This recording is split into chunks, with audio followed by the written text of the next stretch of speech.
You're now live, it says, and we start the clock and head over to Facebook and make sure that we're actually live on Facebook. We're live today on my profile, on the live video production, and okay, I'm not sure whether we're live or not. Usually I get a signal. Yeah. All right. Okay. We are live on the live video hub, which is good. Okay.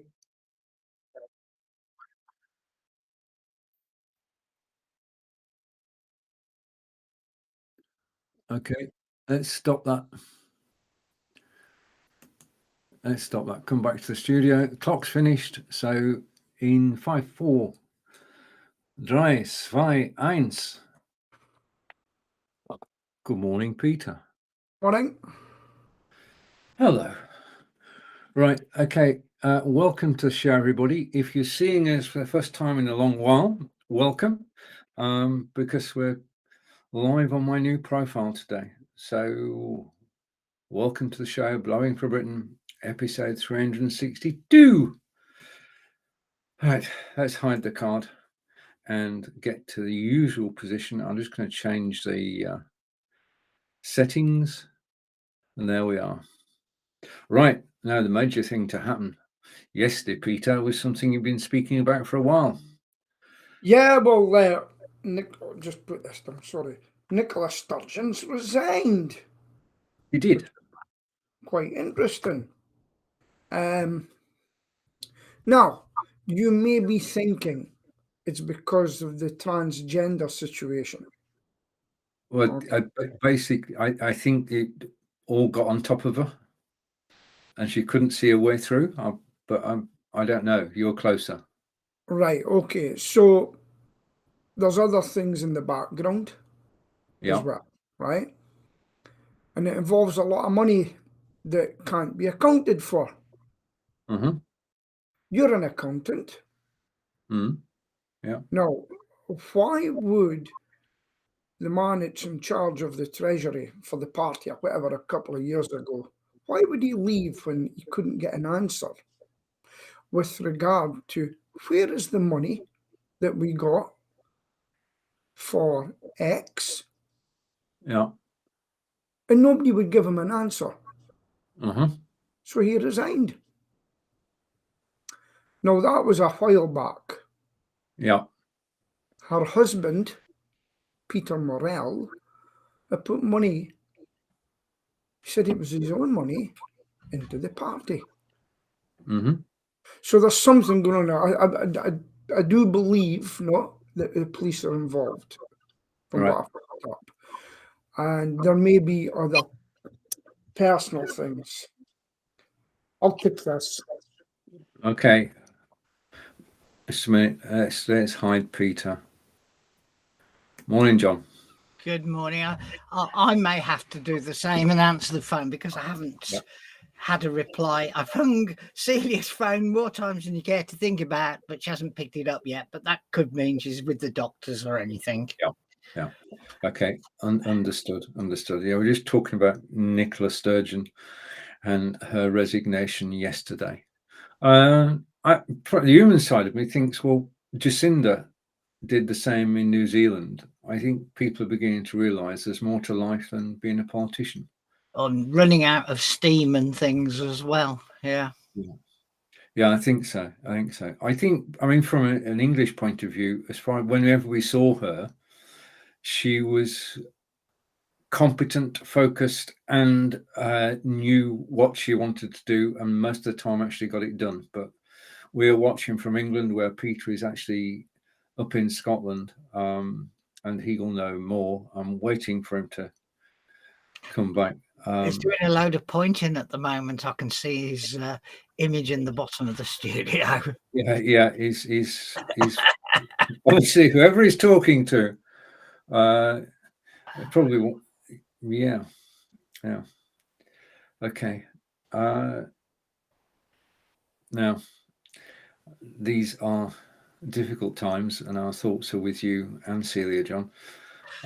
Yeah, we're just waiting for the latest kidney test results. So they're all pretty convinced that it's just a byproduct of the situation she's in with her other states of health, i.e., heart failure and breast cancer, basically, and that the initial surge of drugs, if you like, has caused her not to drink as much as she ought to, and that has caused her kidneys to drop down to 18%.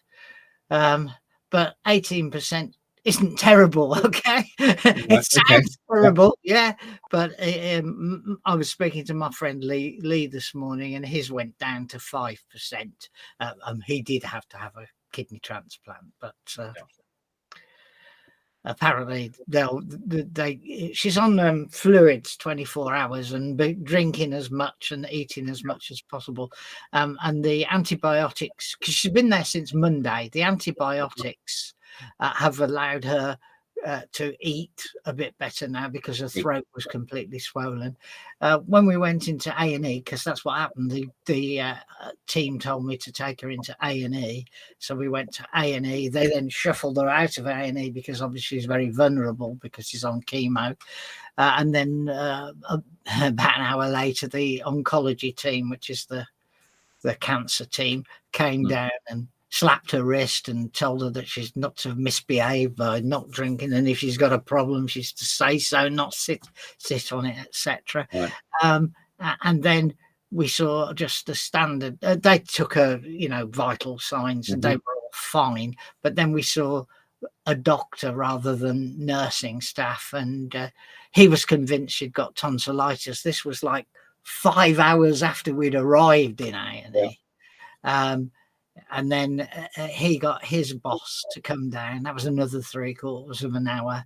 And he thought it was tonsillitis as well, but he wanted an ear, nose and throat person to have a look. So about another 2 hours later, an ear, nose and throat, a lady ear, nose and throat specialist came and had a look. She said, I'm pretty sure that's not tonsillitis.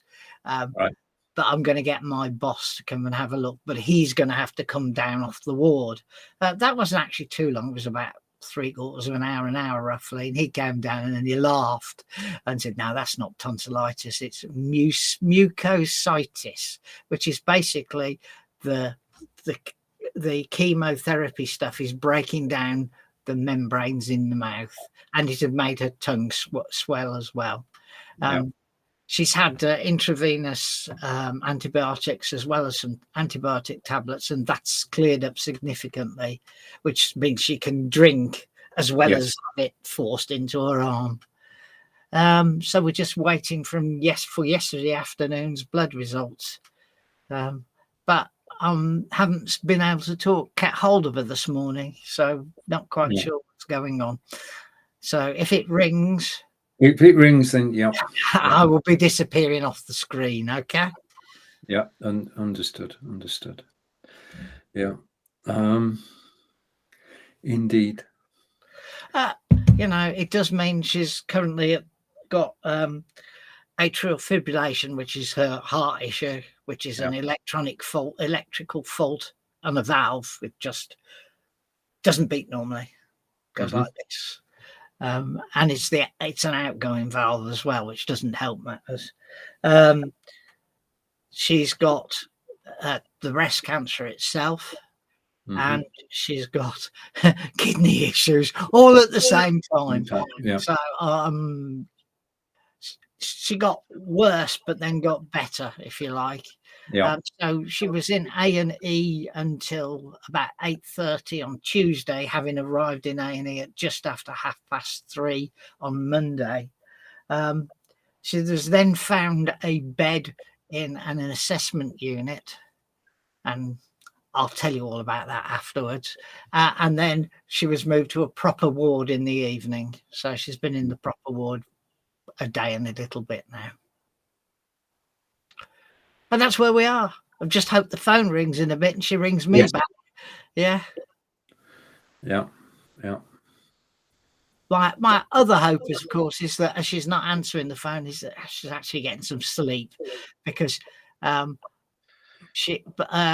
yesterday morning she really hadn't had anything more than an hour or two since Monday morning when she woke up. So yeah. There was a lot of pointing going on, Peter. Was that? It was actually the firearms police. All right. Uh-huh. Boy, are they digging into me today. They're asking so many questions now. Yeah, I says, listen, it's not changed since I first got the license 5.5 years ago. Okay. Is this for your air rifle? Their rifle, what Nicola Sturgeon brought in, by the way. And see, this is the problem of our country. Scotland says this, England doesn't say. The Westminster Parliament says this. The Northern Ireland Assembly says this. And the Welsh Assembly says this. Yeah. This has got to stop. You know? Things like this should be done at what I would call a federal level, you know? Mm-hmm. Yeah, a government level. And there's too much of a... Now, here's another problem. Going back to what we were talking about, right? Okay, yep. I believe Sir Keir Starmer was the same thinking of Nicola Sturgeon with regard to the situation with the transgender situation of going to jail. Mm-hmm. No, it never done her very good. Do you think it'll do Sir Keith any good? No, I don't. I think it's a complex subject about something. I don't know. Yeah. I mean, black and white. Yeah. So now what you may see in Scotland now is she's lost a lot of support, right? Mm-hmm. Personally, and I think the SNP too. So that's why Salmon's in the background. Mm-hmm. They didn't do well in the last election in the Alba party. Mm-hmm. But I've got a feeling you'll see it moving forward now. I think there's going to be a big split. Now, Labour could have had a chance. But the problem is, if Sir Keir Starmer is thinking along the line as Nicola did, they may be in trouble. Well, he's said the no to the EU, hasn't he? So, But he's opened himself wide in Scotland with regard to the gender situation. Yeah. It's a mess. Now, the Conservatives should get their act together and go for it. Because people are starting to get disillusioned with Labour and they're disillusioned with the SNP, disillusioned with Nicola. Now, if something comes out with regard to this £600,000 that they haven't accounted for, what happened was, I believe, somebody correct me if I'm wrong, a guy called Weir, he was an ex-TV cameraman, him and his wife won a lot of money in the lottery. Did you know that? No, He died. Right, he died, but he had so much money. He injected it into Partick Thistle. Yeah. Right? Oh, this is the lottery winner bloke, yeah. And he gave £600,000 to the Scottish National Party in order. It was for the fight for independence. People have been asking, what did you do with the £600,000? and nobody's come back with an answer. They never said we spent it on this and this and this. That's why the party treasurer left a few years back. Mm-hmm. He says, well, if you're not going to tell me he's the treasurer, I'm not staying. Right. And it's all coming now. It's all coming out now. So it happened under her watch. Yes, but her husband is also the chief executive or something like that within the party. Right? You weren't aware of that. No. And there's also other things rumoured, which I'm not going to say on here, more personal things, that a lot of people are talking about.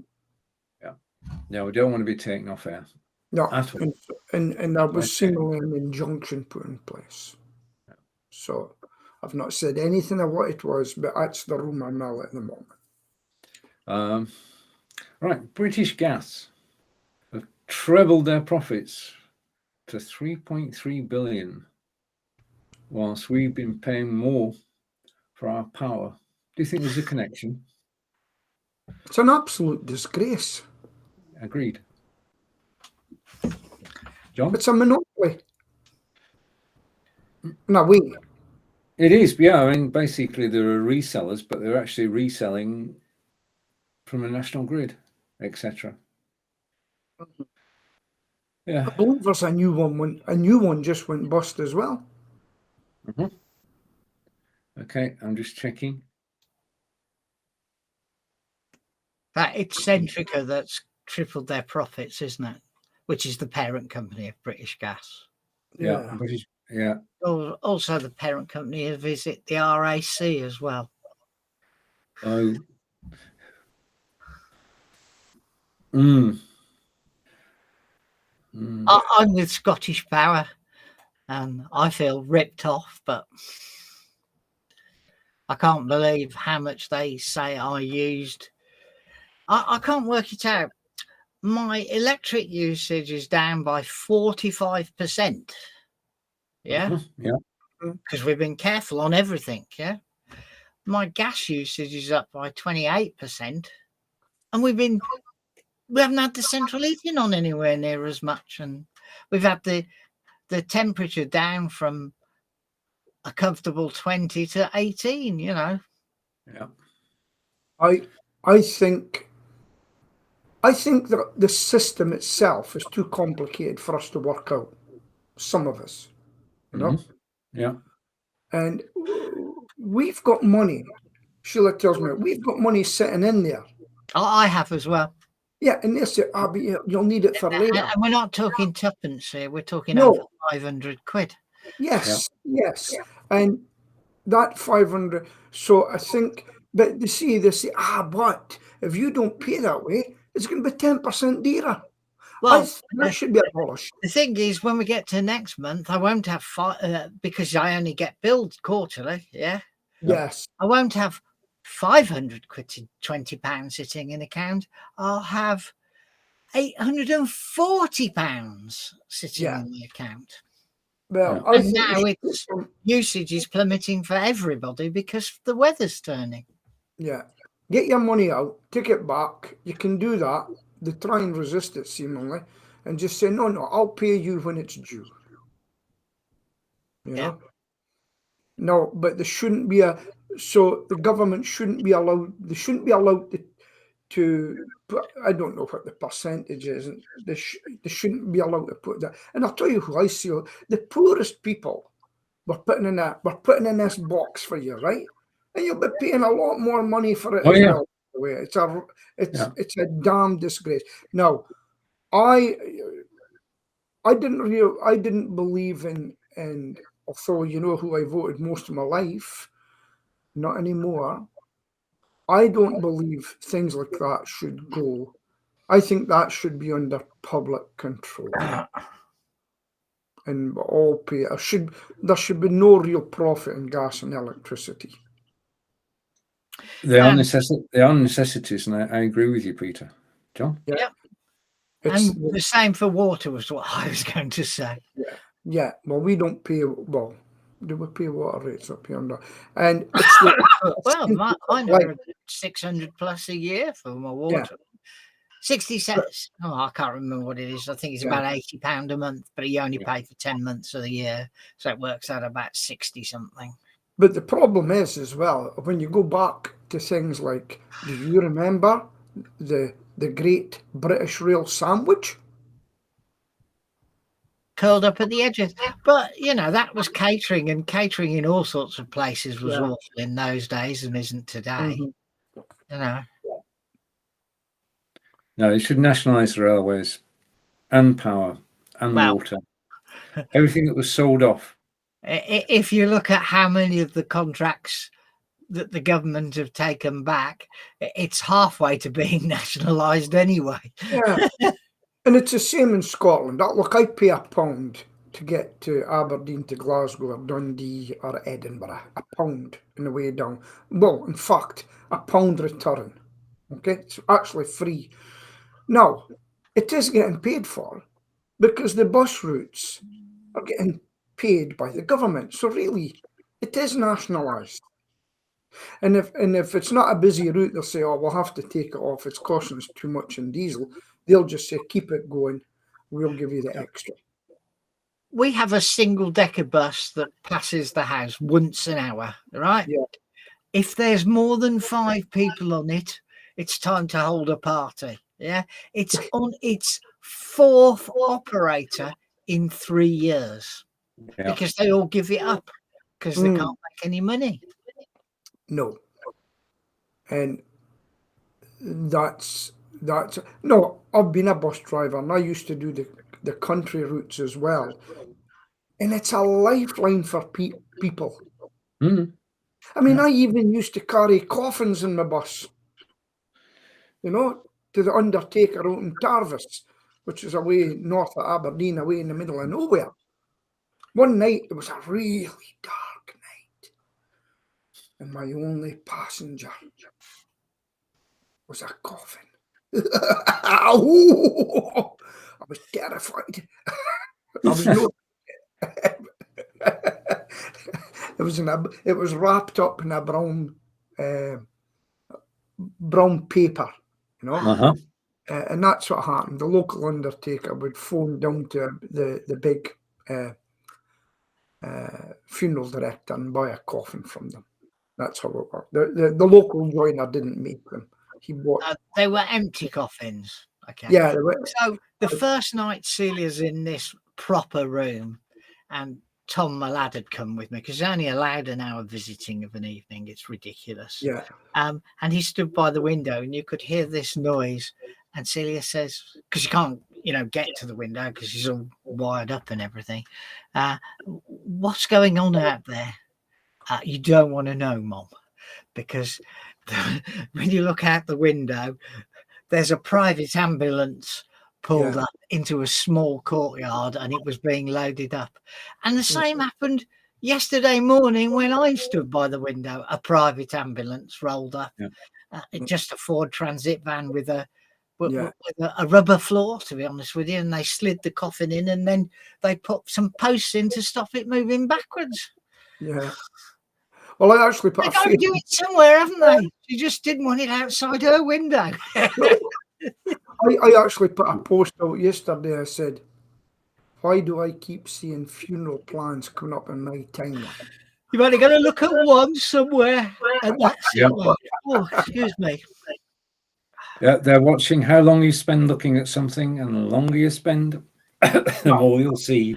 So let's talk about our friend. Me is that I looked at something, it just a gardening thing, yeah, and I bought it from Amazon straight away.